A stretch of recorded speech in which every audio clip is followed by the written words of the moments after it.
Hey guys, I'm Rick, and that is one big pile of bricks with Lego Masters Christmas winner, Michael. Yay! Thanks for having me. I'm going to do the best introduction. Welcome. Thanks for having me. Out in Pakenham, it's good. Good to be Yeah, here. you had to drive a long way. So for those listening and watching at home, Michael drove all the way from Sydney just for this. Not for the anniversary, just for this. Just for this, not to visit my grandparents, just for this. Don't- I'm pretty sure they're not on social media, so they won't hear that. That's okay. I'm sure we sent to them later, and they'll be like, "Oh, that's why he You was brought down." the dog down as well. That's exactly right. Yeah, brought little Indy down. We've seen Ruby as well, so a pretty good trip actually. How has the last couple of years been for you? It's been interesting. I think we've obviously our season was last year. We did the Christmas special, which was very unique in terms of how things are filmed. It's been great. We got a lot of free Lego out of You it. won the Christmas special. Not many. You're the first Christmas special winner in Well, Australia. I mean, I'm actually the undefeated king of Christmas. That's true. Just in Australia, though. You have In to keep 2 in mind. episodes. Yeah, but does everyone who watches the overseas stuff? Sorry, Matthew Ashton. Yeah. That's Yeah. I mean, what's he done? yeah. Well, yeah, that's right. No, I'm joking. I know what he's done. He's done some very good work. So, how have you found the whirlwind that is Lego Masters? It's been really, it's a really different experience to anything I've done before. Obviously, I never thought I'd ever be on a reality TV show, and then all of a sudden, I'm on a reality TV show building Lego. 2 reality TV shows. 2 reality, yeah. Let's be honest. Your first partner let you down, and that's why you had a new partner for Christmas, and you won. Oh, we love Harrison. As I said, I'm happy Rick said it, Harry. I'm just gonna say it. Sorry, Harrison. Be better. No, he's a good guy. He's a good guy. He's a He very is. good He's guy. great. Yeah. He just lives in Canberra, so we don't judge him for that.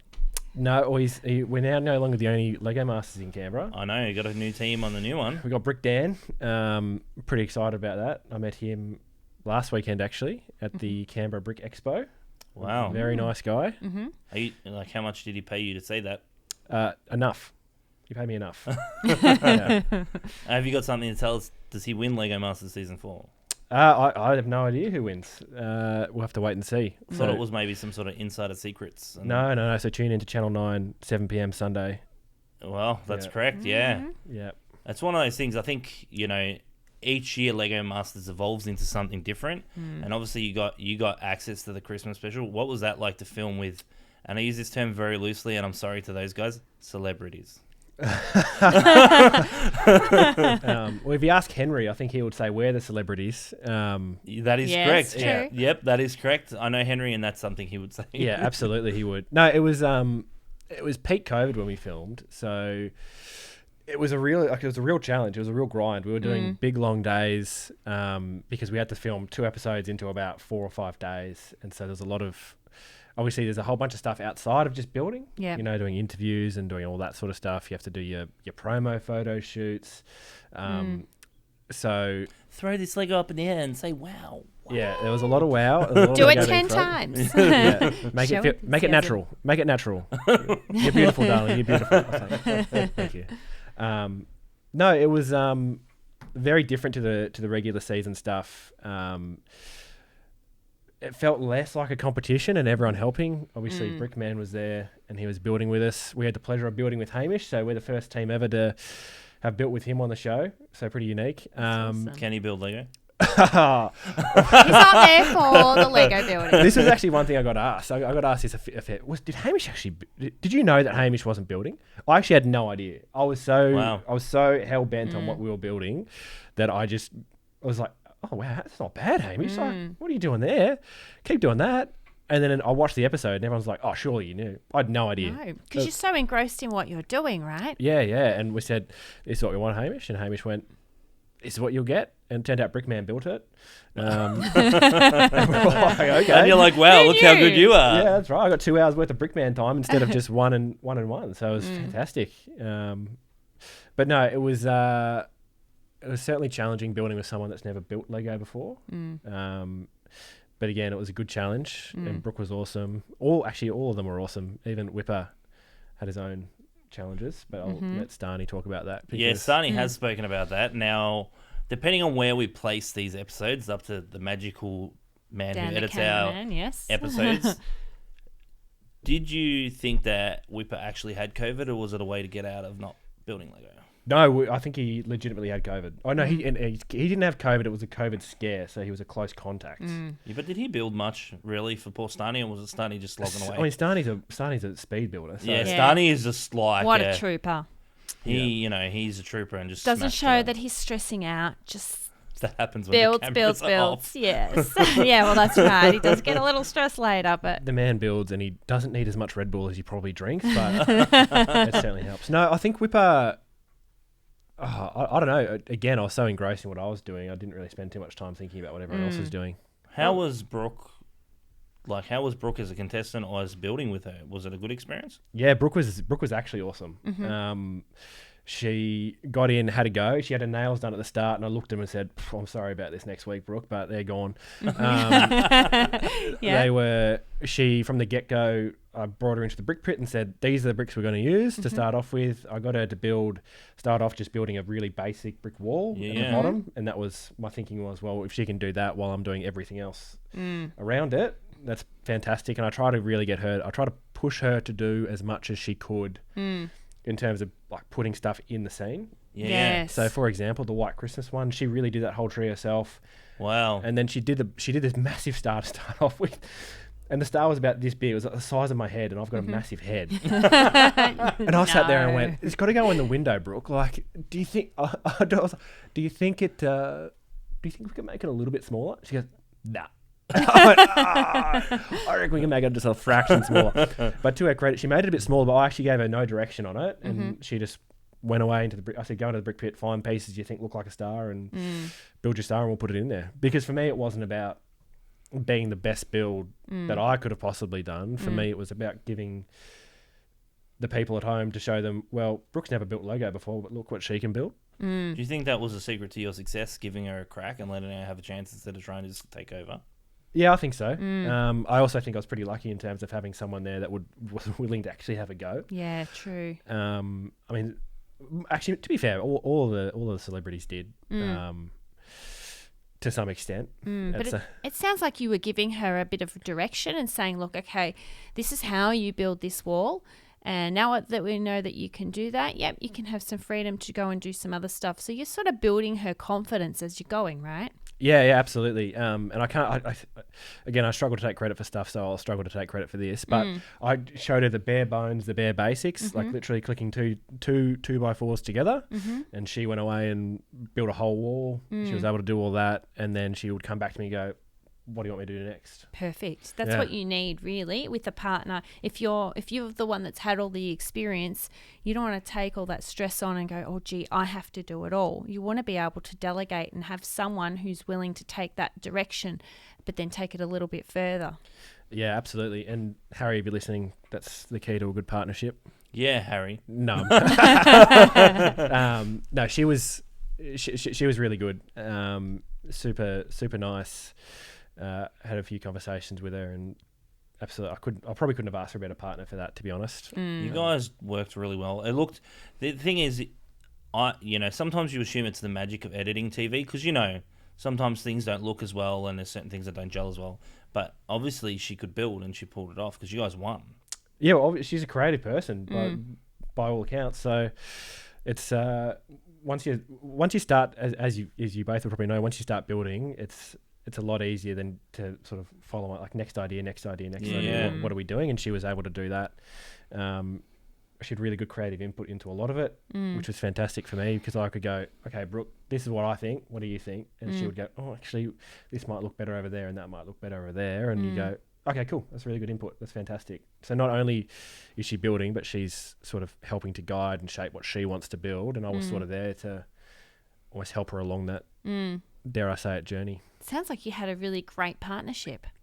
Yeah. She's she messaged me before it aired, and she messaged me after it saying congratulations, and she's she didn't have to do that.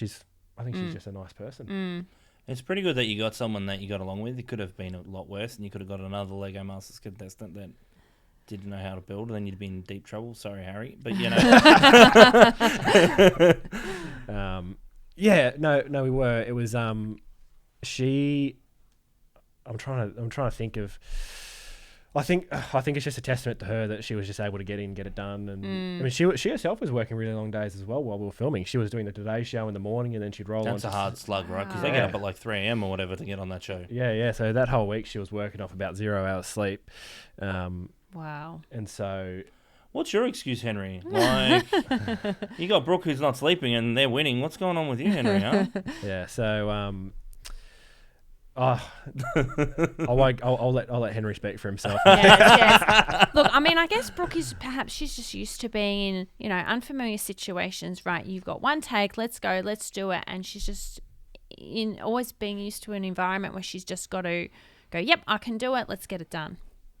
Yeah. And I think the best part about her was it was really easy for me to feed off that energy as well. Because at the end of the day, these people, like all of them spend their whole working day in front of a camera or a microphone, so they know how to be up and about, and it's really easy for you.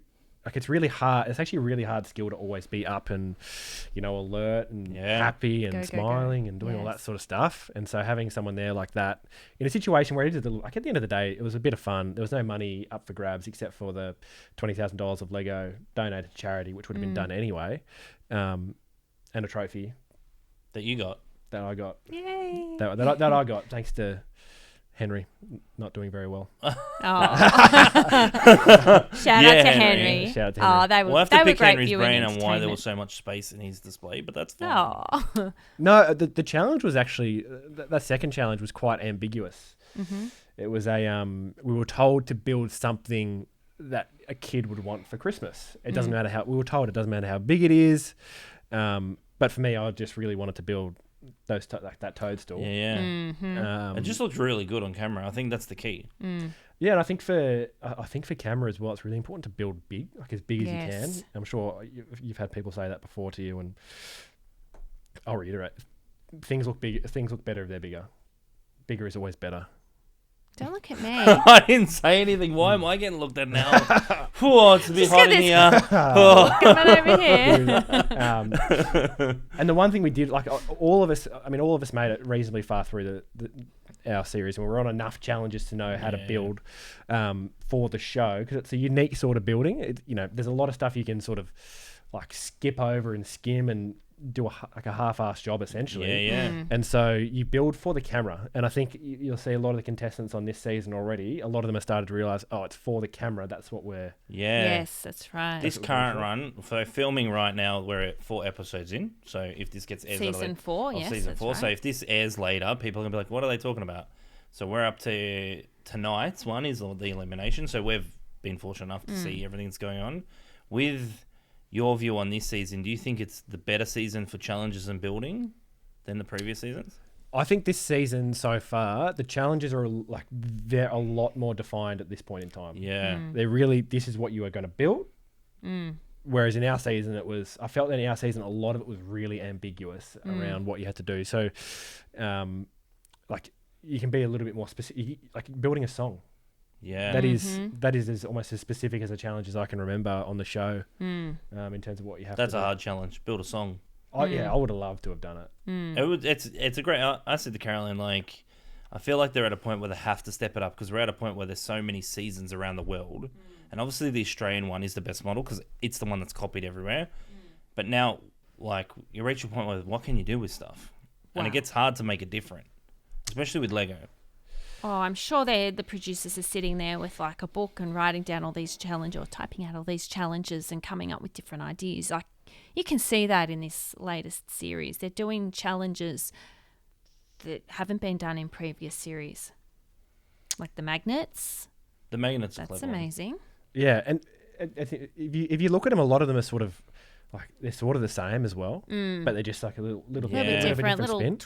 little tweaks here and there. I think that's really good. But I think there's so many challenges that are reusable, but they're different enough. So like a cut in half challenge. Yeah. Yes. First season 1, our season both had the cut in half challenge, but because it's all different objects, it's not the same. It's different. Makes it so unique for the consumer who's watching, that's consuming the show, is like, wow, it's different. And I think you need that, because otherwise you'll see in the long term ratings will slip. Yeah. And once ratings start to slip, that's never a good sign, right?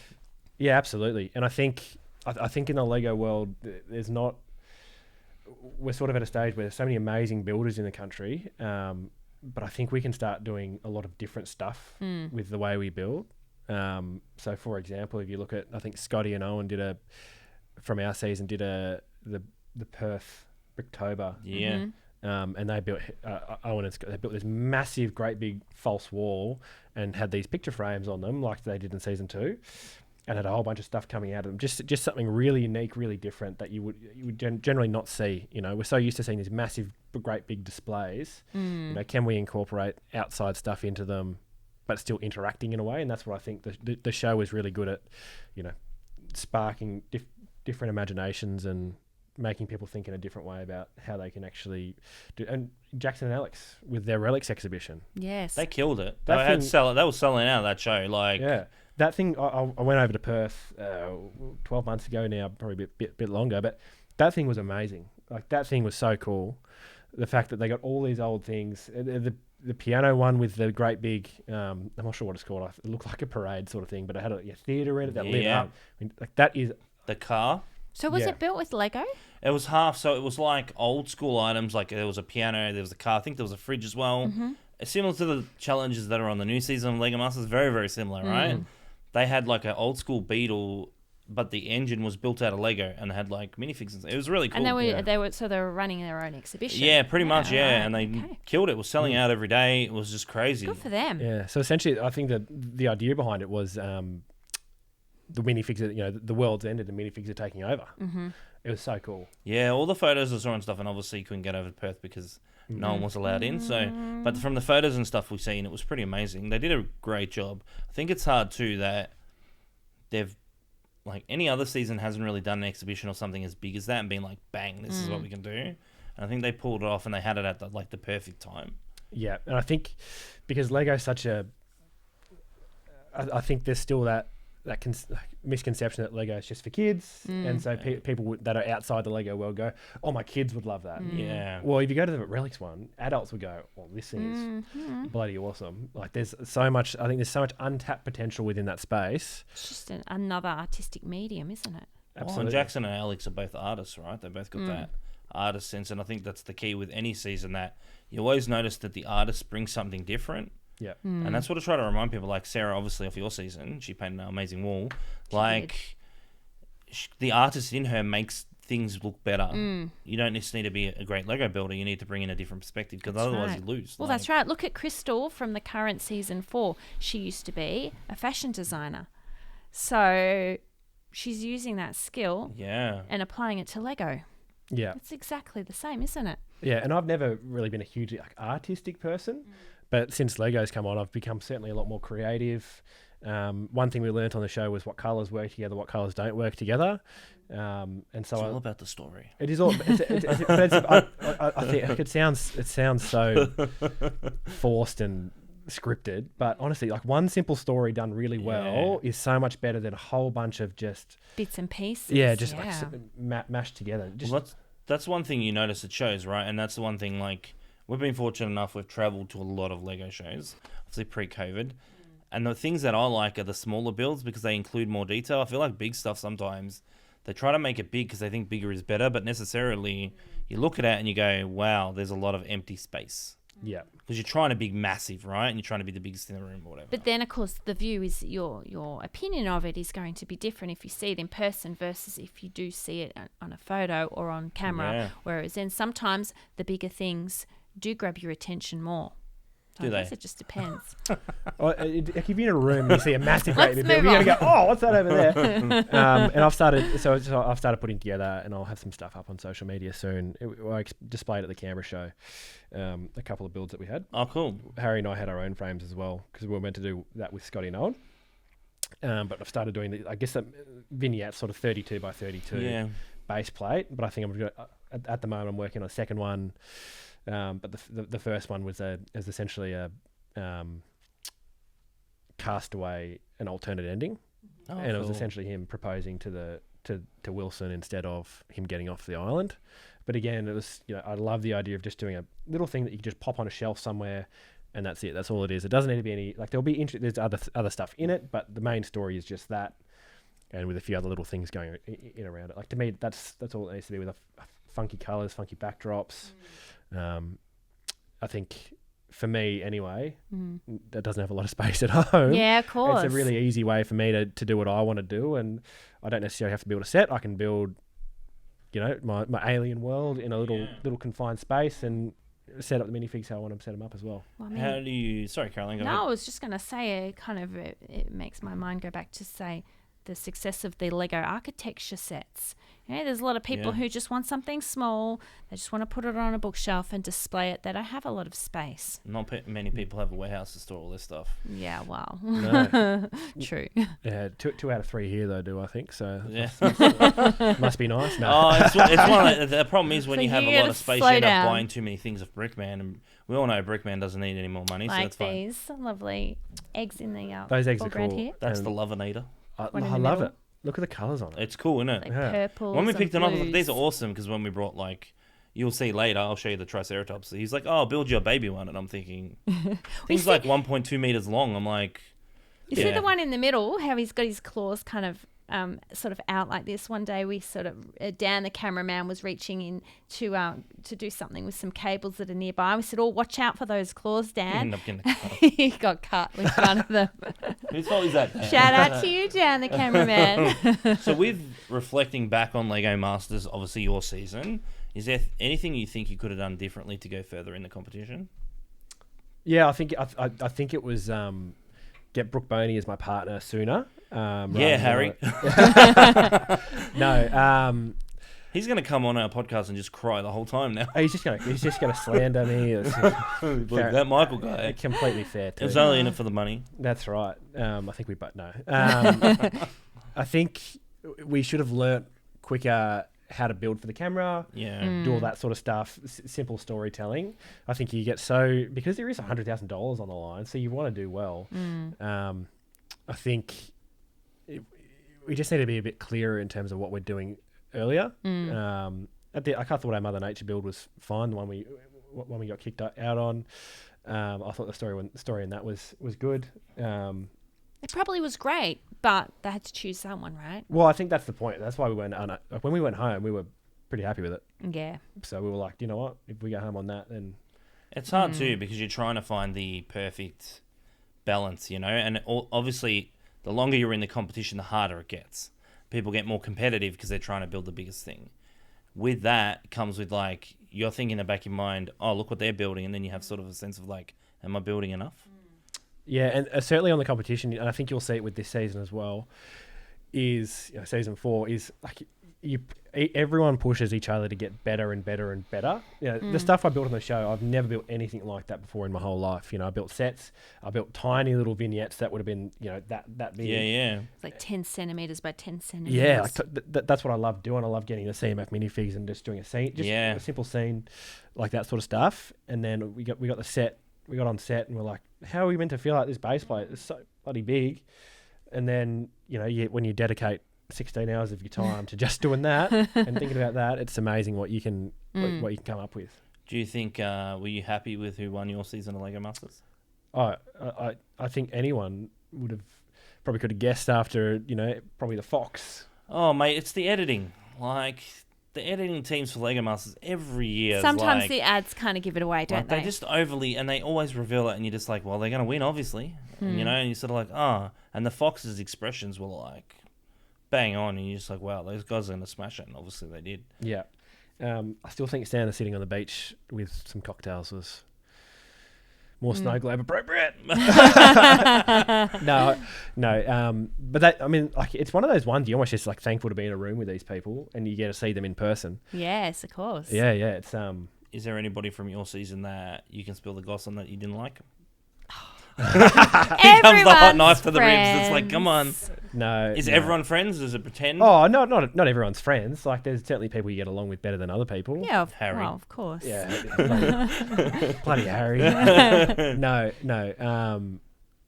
There's certainly people I don't speak with anymore just because I just don't have enough in common with them. Yes, of course. Well, and also, too, they're bringing in strangers, right? Where you're bringing in a bunch of strangers who might not necessarily get along, right? And that's the risk they take with bringing in partners that don't know each other. We've seen it in, season 1. You got Bills and Kale who are just firecrackers when they're in a room. It's just one of those things. And I think it's incredibly hard to stay in touch with everybody along the way. Yeah, and there's certainly, I still keep in touch with Gus. Gus and Fleur, I speak to, pretty much every day. Gus is quite high up at the Brickman now, so yeah, so he's good. He's good contact. That no,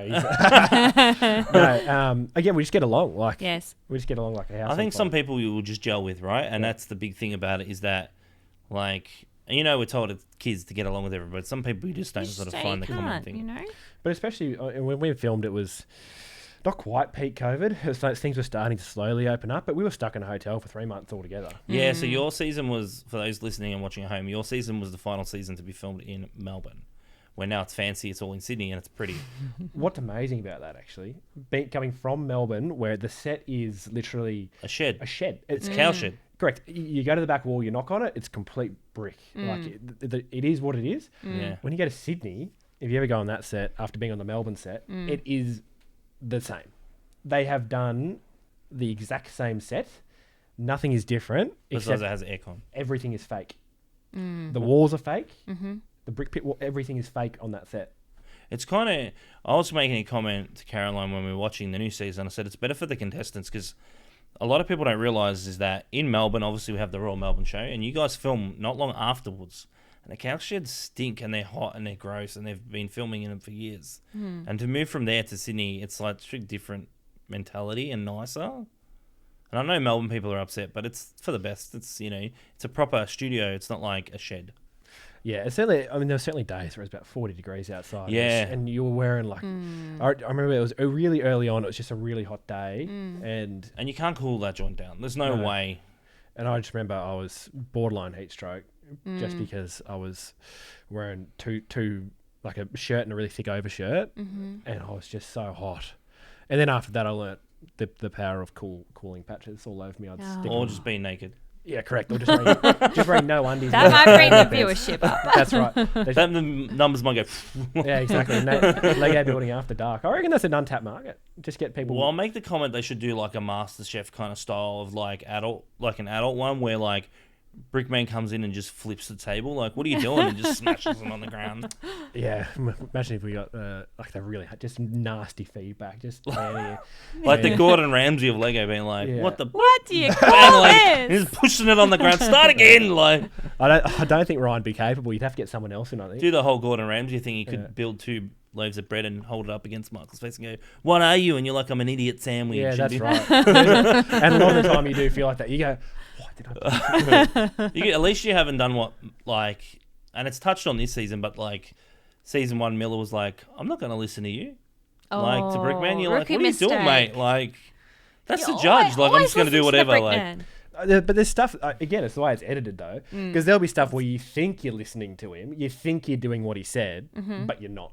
And so you go, okay, great. Like, on the Mother Nature build, for example, we were told, great idea, great story. Yeah. Never once were we told, oh, that's bringing life, not colour. Because we're like, oh, we're bringing colour through life. And then it gets... That's a hard one though. Like, yeah. It's like this season they've had a few challenges. You're like, wow, how do you even... Like the canyon one, the Blue Canyon is an interesting kind of build. You're looking at it, you're Mountain High. Yeah, and I was looking at it, I was like... Mountain High, River Deep, Mountain High. That's a hard... What else would you do for that? It's really hard to build, right? Even Smoke on the Water, like, That was... I know Andrew and Crystal, but like... I've worked out what I would have done for it, though. What would have you done? I would have... So the Smoke on the Water one, I would have done like just a set of waves. Yeah. On it, just brick-built waves. Yeah. Make it really super obvious that it's water with the, cresting waves one on top. And I would have built a big chair in the middle of it. And I would have built a character sitting there with his legs crossed just smoking. Oh, that's really clever. That's actually really clever, right? Yeah, it's a bit more you real. should have been on Lego Masters. Very clever idea. I didn't even think... You should have been on Lego Masters. You threw me at the chair. You're talking about a chair and I'm thinking, what's he talking about? Oh, yes. Yeah, and just sit there smoke because then you have the smoke coming off it. It's I like that they've done a musical challenge. I think it's nice to shake it up. And Delta is a proper celebrity, so it's nice to have like... Well, she was meant to be on... Was she really? Yeah. Oh, wow. Right. Whose partner was she meant to be? Henry wishes it was her. She was his partner. Unfortunately, he got Sophie. Or fortunately, he got Sophie. Yeah, but no matter how much Henry says, he lost. So come on, Henry, precious on, you need to come on now. For everyone watching and listening at home, Henry gives it, as good as he takes it, right? So, like, absolutely. we're hanging it on him, but he gives it to us all the time. So don't get me at the comments being like, you're picking on Henry. He will be picking. He's on soon. Like, we're coming him out, and he's just gonna be at me. Like, I assume Henry probably he might even take the tack of not mentioning me at all. That'd be even better. oh, maybe like, yeah, I worked with some guys on the show. Starney was great, but like, No, Starney was good value, you know. Yeah. But yeah, no, those music challenges, it was pretty awesome. Untapped again. It's just great. And then, like, obviously later you've seen in the ads, so we can talk about it. There's like a drone one. That's cool. Like, that's different. I don't reckon we've seen. Obviously, we're pretty early in the season now. I don't reckon we've seen that many later builds. Yeah, I don't think so. And because I think it's 17 episodes this season. I think it's more. I think it's one more than the previous season. I'm not sure. So I thought you might know, having like won the Christmas No special. pressure. Like, Just calling like producers being like, hey, you know how I'm a winner? No, Brooke's a winner. I was just the. Are you the eye candy? Is that what you're trying to say? Yeah, correct. Yeah, me and my receding hairline. Yeah. At least you've got hair. so tell us, why are you wearing a hat today? I'm wearing a hat because my hair growth is coming back. We shaved our heads for myself and Dave. So Dave Velasquez from our season. The Colombian Prince is what he calls himself, I'm pretty sure. Yes. The guy who says, I'm from Melbourne. The Coke Princess? Is that what you're not from Melbourne, you're from Coca-Cola, Colombia. Coca-Cola. That's right. Yeah. No, we shaved our heads for the Starlight Children's Foundation. We raised about $3,000, which is fantastic. That's amazing, dude. That's good effort. And for people wondering why, so Gabby Pitt from our season, absolute legend. Her son Alex was diagnosed with leukemia. Oh, that's sad. Yeah, but from all accounts doing pretty well, which is great to hear. But she sort of reached out to the season 3 crew and said, would anyone be willing? And Gus didn't do it? Gus was thinking about doing it, but I think with work, I don't think he could. Yeah. And my hair is not that precious to me, so I was more than happy to. Just be grateful you got hair, mate. Yeah. Well, I'm just grateful it's growing back, to be honest. Yeah, of course. That's my key. I shaved it once and it never grew back. So what happened? Or maybe just don't get married. Actually, Don't tell him that. yeah, so no, that's that was why, and it's just a few months growth, and it's not coming. It's coming evenly is the issue. Yeah. So I look like Oh. I look like a little Lego head is what I look like. Nah, it's nothing a little haircut won't fix. It'll be fine. I look like someone's just clipped the headpiece on me. Yeah, pretty much. I mean, that's Rick, but I'm all Could that you one. imagine though if you had like thick curly hair and it started growing outwards? I feel like Brick Dan have crazy hairstyle like that. Yes. Yeah, I'm not quite as flamboyant, unfortunately. You said it, I didn't. That's all I'm grateful for. That's right. Well, big thank you to joining us, coming all the way down from Sydney to coming on our podcast. We appreciate it. We do. Congratulations again on winning the Christmas one. Sucked in, Henry. And sorry, Harry, build better. No. Harry's not an all-stars. Brooke Wayne's an all-star. That's right. But thank you again, man. We really appreciate it. We'll link down his social media, and we'll link down raising money for Gabby's son and stuff, just so you guys can support it, because it's a great cause. Kids shouldn't have to suffer like that. No one should, but kids especially. Absolutely. Well, thanks for having me down, and I'll have to bring the trophy next time. People to fit in the car. That'd be great. And then you can just give it to me, and I can pretend I won. That's right. I don't think that's the intention somehow. Awesome. Thanks, man. Thank No worries, you. Thank you.